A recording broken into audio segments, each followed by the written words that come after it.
On May 12th, in Shanghai, a netizen claimed that the company he was interviewed for went out of business halfway through the interview. He said the whole thing felt dramatic. After passing the first round of technical interviews, he made an appointment for the 6th round of a major interview. Then in the morning, the HR department in North America contacted him and said that the company's server was down and employees couldn't log on, so the interview was canceled. In the evening, when he saw the news that the entire company of Zeku was gone, he wrote, "It's like a drama." The folded chip company was Zeku Technology, an IC design company owned by the Chinese cell phone company OPPO. All 3,000 employees are expected to lose their jobs. OPPO is a major Chinese cell phone manufacturer and the world's 4th largest cell phone maker. Yet on May 12th, OPPO's dream of developing its own chips came to an abrupt end. It happened so suddenly and shocked all employees. As you know, this global economy and the cell phone industry are now extremely unpromising. The company's overall revenue is far from expectations.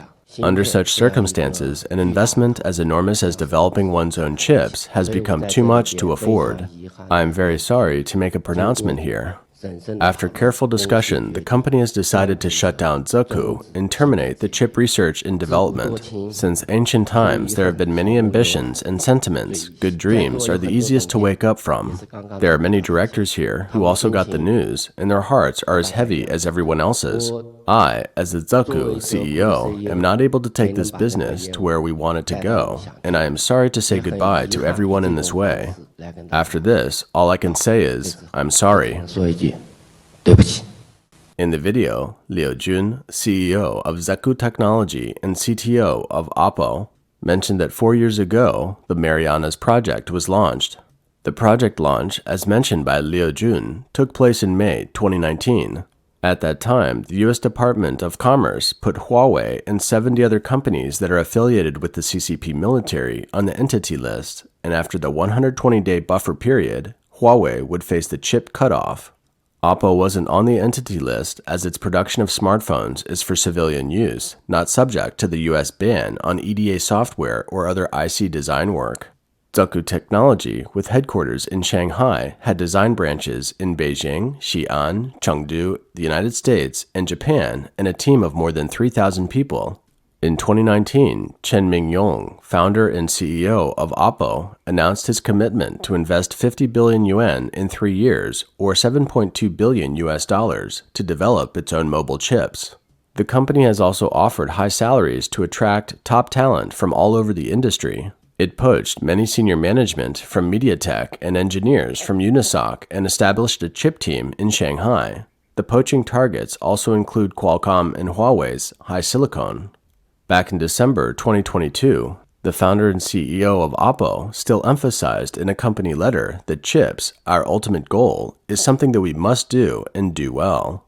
Yet in less than half a year, OPPO's journey of manufacturing its own chips turned upside down. Why is this happening? Zeku plans to develop mass production of ISP, image signal processor chips, not the most difficult cell phone core chip SoC. OPPO cell phones are currently equipped with SoC from Qualcomm and MediaTek. At its 2021 Future Technology Conference, OPPO released the first self-research chip, the Marianas X. At its 2022 Spring New Product launch, OPPO released the first OPPO Find X5 series, equipped with MariSilicon X, a self-researched, image-specific NPU, neural network processor. However, self-developed chips don't seem to be so obvious to bring value and boost sales of OPPO phones. IDC international data shows that global smartphone shipments in 2022 declined by 11.3% year-on-year. Among them, OPPO experienced the largest drop among the top 5 Chinese brands in terms of volume shipped. This point has been well understood by the Chinese in the industry. Why? OPPO can't afford it anymore. In 2022, the national smartphone shipments were 286 million, a year-on-year decrease of 13.2%, the largest decline in history. The recovery of the entire industry is expected to take at least 2 years. Last year, OPPO's shipments also fell by 28.2% year-on-year, becoming the highest drop among the top 5 brands in China's shipments. Lei Jun of Xiaomi mobile phone once said that making chips is a narrow escape, high threshold, high investment, high risk, and the payback period is too long. Such a huge investment in the cold winter of the industry is unbearable for mobile phone companies. To our surprise, many ordinary Chinese are also aware of the sudden demise of Zeku. In the pop-ups of the video release, we saw a variety of voices in addition to lamentable comments. These comments were so brave to appear on the heavily monitored Chinese web. For example, a number of comments are like this: not as good as others, rush for quick success, Rome wasn't built in a day, the West won't let you copy anymore, not being able to copy is the main cause. Some people also acknowledge Zeku, comparing it to Huawei, which is strongly supported by the government. The boss of Huawei said he wanted to make chips that would far surpass whoever, the United States. What about Huawei's leading position? Zeku isn't like Huawei, playing the patriotic card and moral kidnapping. While some people praised Huawei and HiSilicon for not being easy, some responded. To understand the hardship of HiSilicon, to understand its working hours of 996, and to fire employees over the age of 35. How many people out of the team of more than 3,000 have to pay mortgages? There are also parodies of Chinese communist diplomats who wrote, "U.S. imperialism continues to want to destroy us. It's all the fault of the United States." In order to safeguard its own hegemonic self-interests, the United States has forcefully pushed for decoupling and does not hesitate to coerce its allies to cooperate with the U.S. in containing China, which seriously violates market economic principles and international economic and trade rules, disrupts the stability of global production and supply chains, and harms the interests of companies of all countries, including China. This is a typical practice of technological bullying and trade protectionism. This kind of selfish behavior is unpopular, and China firmly opposes it. We call on relevant countries, governments, and companies to distinguish right from wrong, jointly safeguard the multilateral trading system, and maintain the stability of the global production and supply chain. In recent years, the CCP government has been vigorously promoting the so-called patriotism, which actually means love to the party. It expects its citizens to support national brands, but young Chinese, not many, are buying it.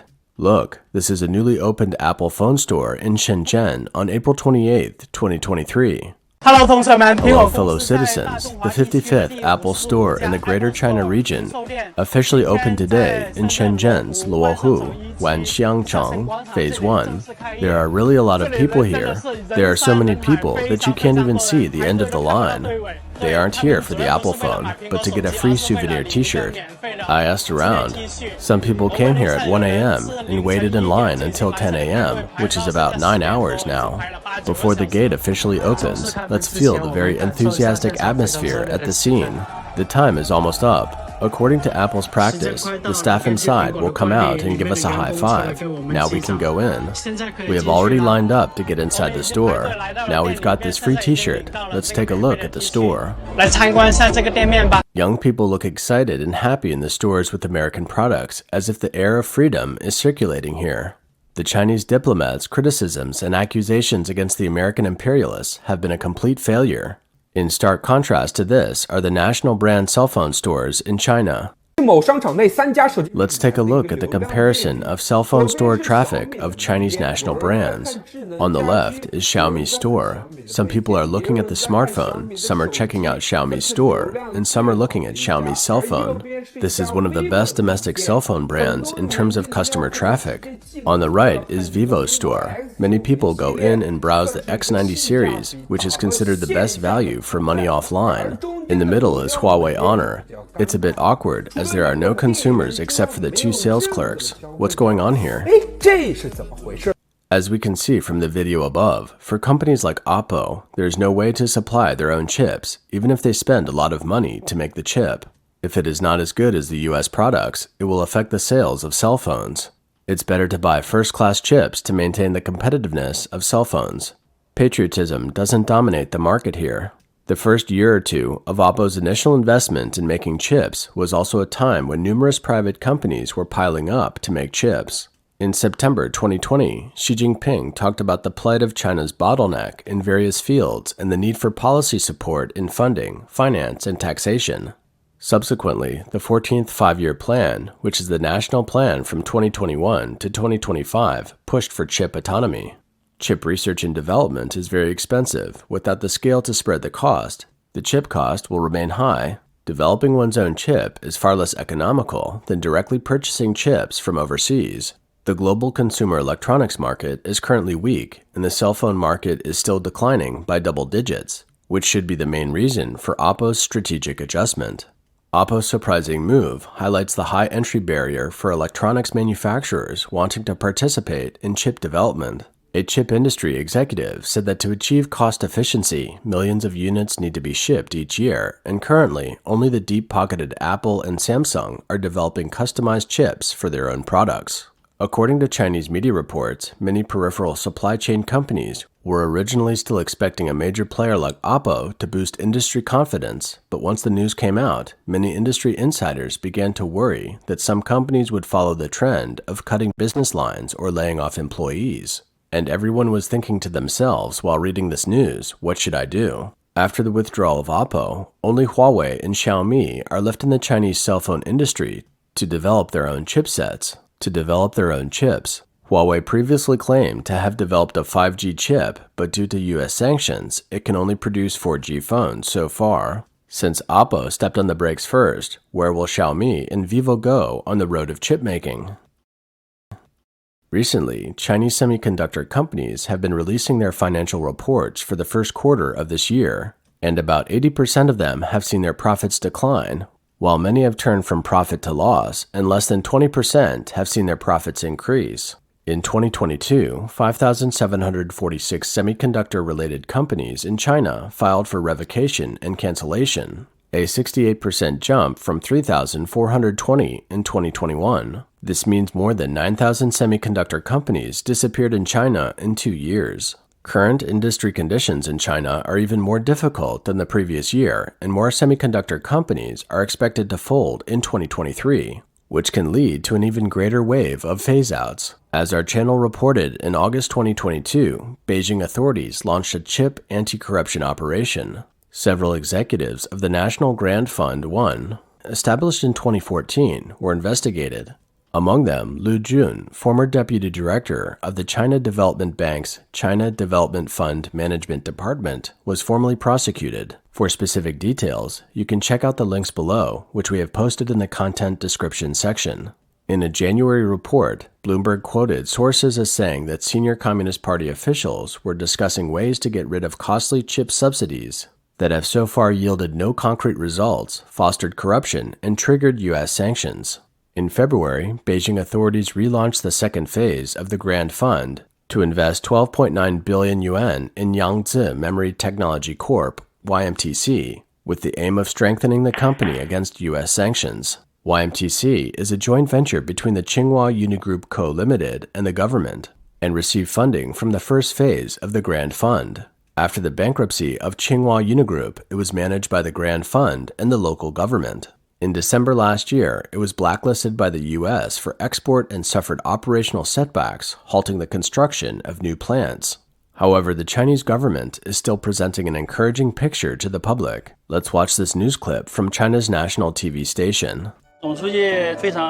The General Secretary came to us. He is very kind and easygoing. In the entire chip field, we have gradually evolved from being backward to on par with the international market, and then further to a leading position in a certain segment of the industry to meet the national needs. He saw so many devices are in use and asked if they are fully automatic. I said yes. He then asked whether they are all domestically produced. I said yes. I also told the General Secretary that next, we will continue to promote innovation and bring our products to the international market. Independent innovation has basically enabled us to run this domestic compound semiconductor processing line with international standards and establish a processing platform in line with the international level. Our products also have a relatively big domestic market share.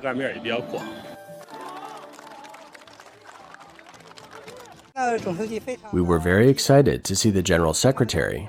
We never thought that the General Secretary would come to see us ordinary workers. I'm an engineer doing the glue removal process in this factory. This institute provides us a very good research environment and one of China's best technological platforms. The General Secretary acknowledged the home manufactured equipment in our workshop, which is a great encouragement to us. We engineers working on the front lines often do some processing experiments together to tackle technical challenges and difficulties.